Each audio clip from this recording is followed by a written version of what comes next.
আসসালামু আলাইকুম ওয়া রাহমাতুল্লাহ।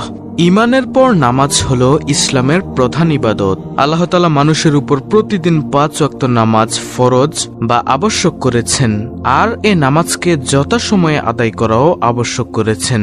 আবার কোনো ব্যক্তির ইচ্ছাকৃতভাবে নামাজ ছেড়ে দেওয়াকে কুফরি কাজের সঙ্গে তুলনা করেছেন স্বয়ং বিশ্বনবী সাল্লাল্লাহু আলাইহি ওয়াসাল্লাম। অথচ এমন অনেক মানুষ আছেন যারা আল্লাহর হুকুম পালনের নামাজ আদায় করেন ঠিকই, কিন্তু তাদের নামাজ কবুল হয় না। নামাজি অথবা নামাজের অবস্থা দেখে মহান আল্লাহ সন্তুষ্টি হন না, এমন 16 শ্রেণীর নামাজের সম্পর্কেই আজকের ভিডিওতে আলোচনা করব ইনশাআল্লাহ।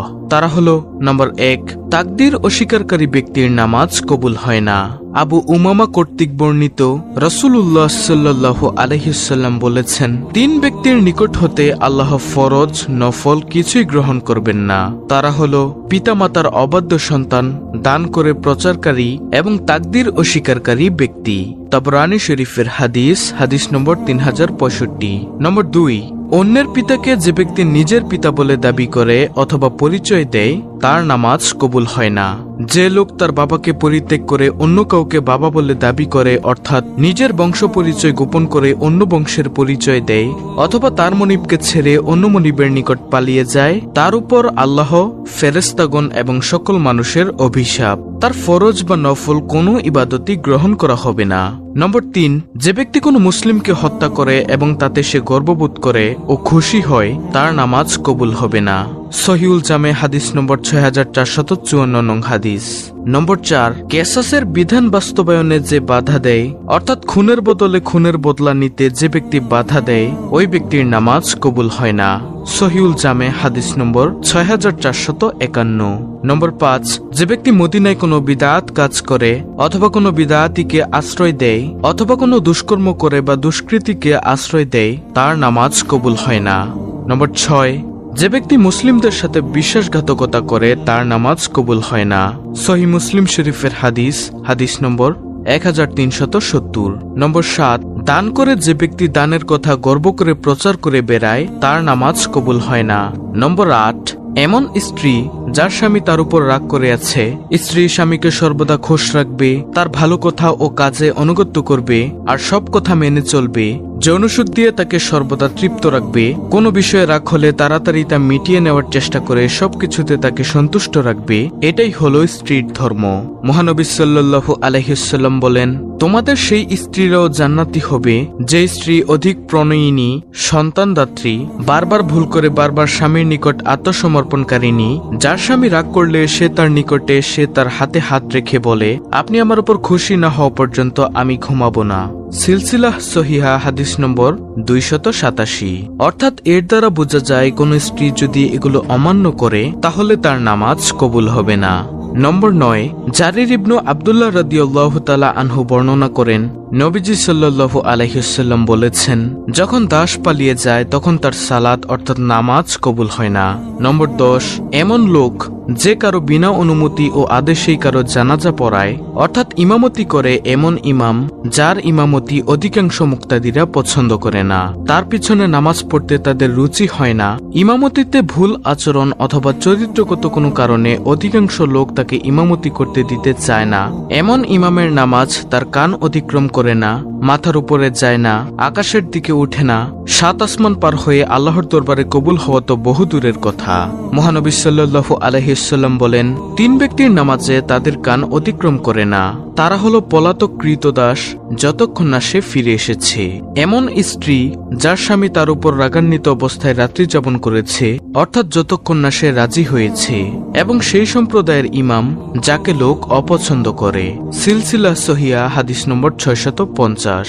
তারপরে নম্বর 11, এমন লোক যে কোনো গণকের কাছে ভাগ্য ভবিষ্যৎ জানার আশায় গণককে ইলমের গায়েবের মালিক মনে করে হাত দেখায়, এমন ব্যক্তির কেবল গণকের কাছে যাওয়ার কারণেই তার 40 দিনের অর্থাৎ 200 ওয়াক্তের নামাজ কবুল হয় না। আর যদি গণক যা বলে তা বিশ্বাস করে তবে সে কাফেরে পরিণত হয়ে যায়, আর কাফেরের নামাজ রোজা কবুল হয় না। এই সম্পর্কে হাদিসে মহানবী সাল্লাল্লাহু আলাইহি ওয়াসাল্লাম বলেন, যে ব্যক্তি কোনো গণকের নিকট উপস্থিত হয়ে কোনো বিষয় সম্পর্কে জিজ্ঞাসা নেশা করে সে ব্যক্তির 40 দিনের নামাজ কবুল হয় না।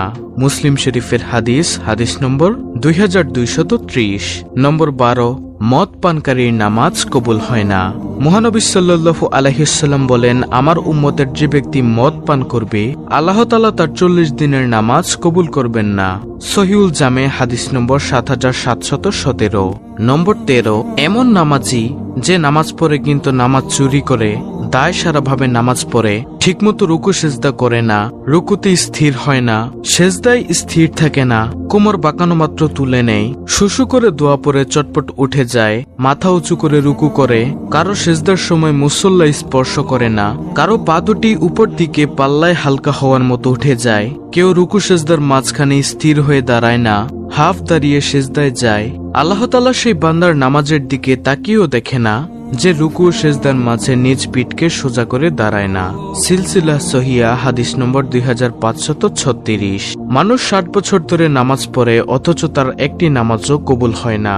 কারণ হয়তোবা সে রুকু পূর্ণরূপে করে, সেজদা পূর্ণরূপে করে না, অথবা সেজদা পূর্ণরূপে করে কিন্তু রুকু ঠিক মতো করে না। সিলসিলা সহিয়া হাদিস নম্বর 2535 নং হাদিস। দর্শক, নামাজ 3 ভাগে বিভক্ত। 1/3 পবিত্রতা, 1/3 রুকু, আর 1/3 হলো সেজদা। সুতরাং যে ব্যক্তি তা যথার্থরূপে আদায় করবে তার নিকট থেকে তা কবুল করা হবে এবং তার অন্যান্য সমস্ত আমলও কবুল করা হবে। আর যার নামাজ বাতিল করা হবে তার অন্য সকল আমলকে বাতিল করে দেওয়া হবে।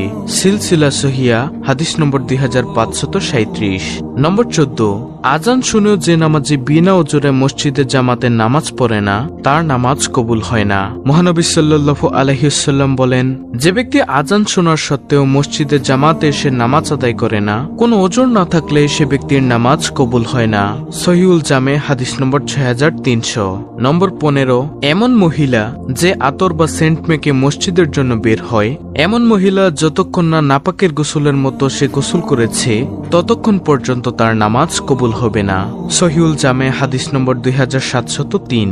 নম্বর 16, পিতামাতার অবাধ্য সন্তানের নামাজ কবুল হবে না। পিতামাতার অবাধ্যতার বিভিন্ন রূপ হতে পারে, যেমন পিতামাতার উপরে নিজেকে বড় মনে করা, অর্থাৎ সম্পদ, শিক্ষা দীক্ষা, সম্মান, প্রতিপত্তি ইত্যাদি বিষয়ে পিতামাতার চেয়ে নিজেকে বড় মনে করা, এটাই পিতামাতার অবাধ্যতা। পিতামাতাকে সহায় সম্বলহীন এবং নিঃস্ব অবস্থায় ফেলে রাখা, এবং যার কারণে তারা মানুষের দ্বারে দ্বারে হাত পাততে বাধ্য হয়, আর এটাই পিতামাতার অবাধ্যতা। বন্ধু বান্ধব, স্ত্রী, সন্তান বা অন্য কাউকে, এমনকি নিজের প্রয়োজনকেও পিতামাতার উপর অগ্রাধিকার দেওয়া তাদের অবাধ্যতার অন্তর্ভুক্ত। পিতামাতাকে শুধু নাম ধরে বা এমন শব্দ প্রয়োগে ডাকা যা তাদের অসম্মান ও মর্যাদাহীন ইঙ্গিত দেয়, এটাই পিতামাতার অবাধ্যতা। পিতামাতার সঙ্গে চোখ রাঙিয়ে ধমকের সুরে কথা বলা, এটাই পিতামাতার অবাধ্যতা। তাদের সেবা যত্ন না করে এবং শারীরিক মানসিক বিষয়ের দিকে খেয়াল না রাখা, বিশেষ করে বৃদ্ধ বয়সে রোগ ব্যাধিতে তাদের প্রতি অবহেলা প্রদর্শন করা, এটাও পিতামাতার অবাধ্যতা। দর্শক, এই হলো মোট 16টি পাপ। এগুলো যদি আপনি করেন তাহলে আপনার নামাজ কবুল হবে না। অত্যন্ত গুরুত্বপূর্ণ একটি ভিডিওটি ভালো লাগলে অবশ্যই চ্যানেলটিকে সাবস্ক্রাইব করে পাশে থাকা বেল আইকনটি বাজিয়ে দিবেন, ভিডিওটিতে একটি লাইক দিবেন এবং কমেন্টে আমিন লিখবেন, এবং অন্য মুসলিম ভাই বোনদের কাছে ভিডিওটি শেয়ার করে দিবেন যেন তারাও আজকের ভিডিওতে বলা এই 16টি পাপ থেকে মুক্ত থাকতে পারে। আল্লাহ রাব্বুল আলামিন আমাদের সকলকে সঠিক বুঝ দান করুন। আমিন।